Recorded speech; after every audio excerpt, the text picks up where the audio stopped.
અમારી સમ્રાટ સમાચાર ચેનલ સબસ્ક્રાઇબ કરો, લાઇક કરો, કોમેન્ટ કરો અને જોતા રહો પળે પળના દરેક પ્રકારના સમાચારો।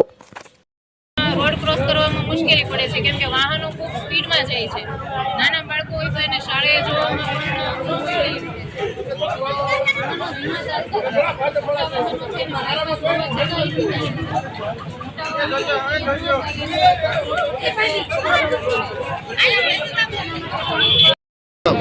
મારું નામ પાઠક સરોજબેન ચંદુલાલ છે।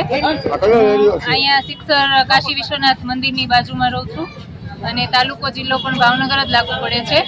અહીંયા રોડ બન્યો પછી ઘણી વખત રજૂઆત કરી કે અવરોધ અહીંયા જરૂરી છે, પણ કંઈ હજી સુધી કોઈ એમાં પગલાં લેવામાં આવ્યા નથી। અને અહીંયા વાહનો એટલા બધા સ્પીડમાં ચાલે છે કે કોઈ વૃદ્ધ હોય તો એને રોડ ક્રોસ કરવો હોય તો ખૂબ એને મુશ્કેલી પડે છે। પછી નાના બાળકો હોય તો અહીંથી શાળા ઘણી દૂર છે તો એને પણ આવવા જવામાં ઘણી મુશ્કેલી પડે છે। તો લોકો ધીમી સ્પીડે ચલાવતા જ નથી વાહન, એટલે અમારે અહીંયા અવરોધની ખૂબ જરૂર છે। માંગ અમારે અહીંયા બમ્પ કરાવવા છે કે જેથી લોકોના વાહનો ધીમે ચાલે તો બીજા અન્ય લોકોને અવર જવર કરવામાં મુશ્કેલી ન પડે। મોટા વાહન તંત્રને જાણ કરેલી છે?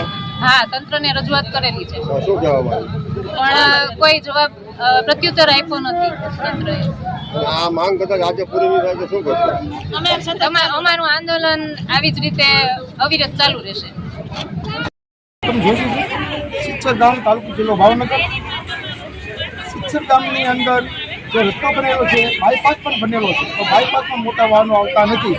આ ગામની અંદરથી વાહનો મોટા આવે છે અને મોટા વાહનો ખૂબ ઝડપે હાલે છે। આ બમ્પ ન હોવાથી અવારનવાર અકસ્માત થાય છે। બાજુમાં સ્કૂલ છે, નાના વિદ્યાર્થીઓ હોય એ પણ જઈ શકતા નથી। વૃદ્ધ લોકો બાજુમાં મંદિર છે, મંદિર દર્શન પણ કરી શકતા નથી।